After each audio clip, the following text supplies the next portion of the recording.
observasinya dulu ya. Observasi adalah proses untuk mendapatkan sebuah data informasi melalui pengamatan.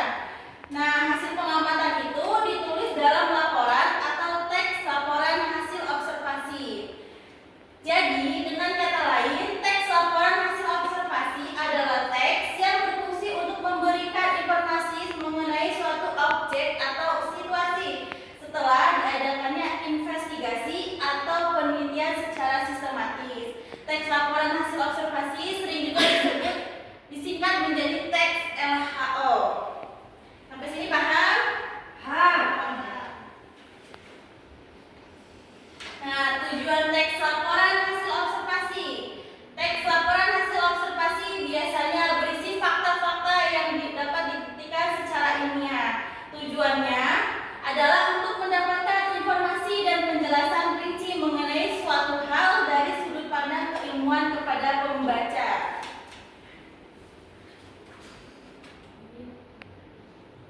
Yang selanjutnya yaitu teks laporan, struktur teks laporan hasil observasi. Yang pertama ada apa? Pernyataan umum. Pernyataan umum bagian ini berisi pembuka atau pengantar tentang yang akan disampaikan. Hal ini umum tentang objek yang akan dikaji dan dijelaskan secara garis besar pemahaman terhadap hal tersebut. Yang kedua, deskripsi bagian. Deskripsi bagian ini berisi penjelasan detail mengenai objek atau bagian-bagian dari objek. Yang ketiga ada apa? Deskripsi manfaat. Deskripsi manfaat ini atau disebut juga kesimpulan ya. Ini menjelaskan manfaat objek yang diobservasi baik bagi manusia maupun bagi alam semesta. Nah, ini kaidah kebahasaan teks laporan hasil observasi. Yang pertama yaitu menggunakan kalimat definisi. Kalimat ini biasanya ditandai dengan kata adalah. Misalnya kita kayak membuat laporan hasil observasi mengenai bunga mawar. Bunga mawar adalah bunga yang berwarna merah. Contohnya seperti itu ya anak-anak. Yang kedua menggunakan konjungsi atau kata hubung. Konjungsi yang digunakan ini biasanya seperti dan, atau, yang, untuk, dengan, dan sebagainya. Yang ketiga menggunakan kalimat simpleks dan kalimat kompleks. Di sini kalimat simpleks adalah kalimat yang menggunakan satu verba dan menyatakan aksi, peristiwa, atau keadaan, atau biasanya disebut kalimat tunggal. Sedangkan kalimat kompleks adalah kalimat yang terdiri dari dua struktur atau lebih dengan dua verba. Yang keempat menggunakan sinonim dan antonim. Selain itu pada teks laporan hasil observasi juga menggunakan sinonim atau intonim. Yang kelima menggunakan data yang ada umumnya berupa angka. Pasti untuk menunjukkan ukuran bahan yang digunakan. Data juga bisa berupa gambar ya, nggak perlu harus angka.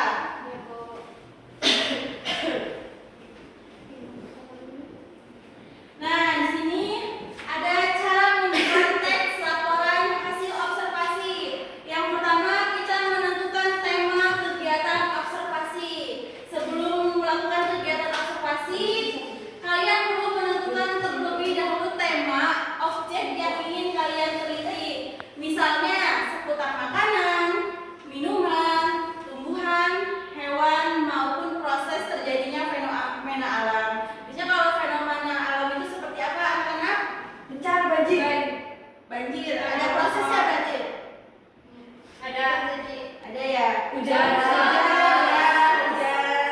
Terjadinya proses apa?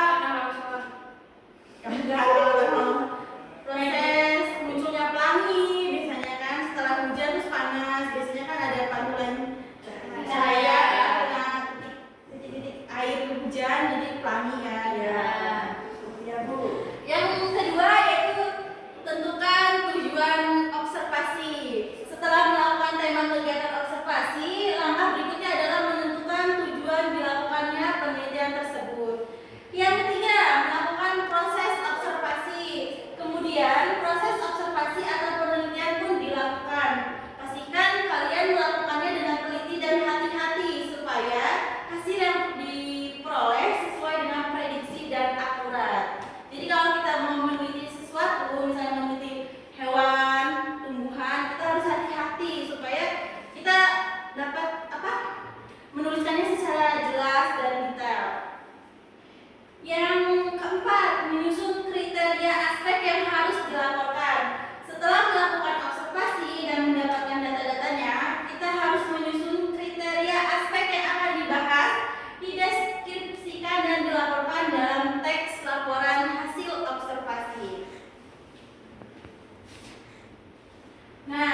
Nih, yang pertama itu kalimat pernyataan umum.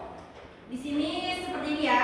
Pulpen adalah alat tulis yang digunakan untuk menulis di atas kertas dengan tinta. Di sini kan terdapat kalimat definisi ya. Kita adalah pulpen termasuk alat tulis yang modern yang menggantikan fungsi pena dan tinta celup pada zaman dahulu. Di sini terdapat kata hubung ya. Terdapat kata hubungnya dan. Yang kedua yaitu di sini ada bagian deskripsi bagian. Deskripsi bagian ini kan tadi berisi tentang data pulpen itu ya. Pulpen terdiri atas beberapa bagian yaitu tutup, badan, tabung tinta, dan ujung pena. Tutup pulpen berfungsi melindungi ujung pena agar tinta tidak cepat kering. Nah, ini adalah kalimat simplex. Ini kalimat simplex ya. Terus badan pulpen biasanya terbuat dari plastik atau logam. Ini terbuat dari apa? Plastik. Ya, betul. Dan dirancang agar nyaman ketika dipegang. Di dalam badan terdapat tabung tinta yang menyimpan cairan. Coba lihat perhatikan pulpen kalian masing-masing. Ada Bu. Ada. Ya. Kita bisa bawa pulpen. Bawa Bu. Bawa. Ujung pulpen berbentuk runcing dan berisi bola kecil atau yang disebut ball point yang berputar saat digunakan untuk menulis sehingga tinta keluar dengan lancar. Coba lihat pulpennya ada ininya enggak? Enggak ada. Isinya Bu pulpennya. Oh, enggak ada isinya kenapa? Hilang Bu. Hilang. Ya semoga nanti cepat ketemu ya. Oh, nanti minta pertanggungjawaban dari Julita ya. Bu. Nah, ini adalah kalimat kompleks karena berisi dari dua variabel ya tadi. Terus pulpen standar biasanya memiliki panjang sekitar 14 cm dan berat 10 gram. Ini berapa Bu? Masa ditimbang dulu Bu? Ini biasanya cuman 5 gram. Oh ini 5 gram. Nah, biasanya. Panjangnya Bu, panjangnya ini kayak sepertinya mungkin 14 cm ya. Karena panjang pulpen biasanya seperti itu. Yang terakhir yaitu deskripsi manfaat atau kesimpulan. Pulpen sangat bermanfaat dalam kegiatan menulis. Maka ini ada manfaatnya. Menulis, menggambar, atau mencatat informasi penting. Alat tulis ini digunakan oleh pelajar, mahasiswa, guru, pegawai kantor, dan banyak profesi lainnya. Pulpen memudahkan penyampaian ide dan informasi secara tertulis dengan cara yang praktis dan efisien. Nah, di sini ini kan pulpen. Pulpen sinonimnya adalah alat tulis bisa, pena juga bisa. Di sini terdapat kata sinonim ya dari pulpen itu sendiri. Nah, selanjutnya Ibu akan memberi tugas kepada kalian.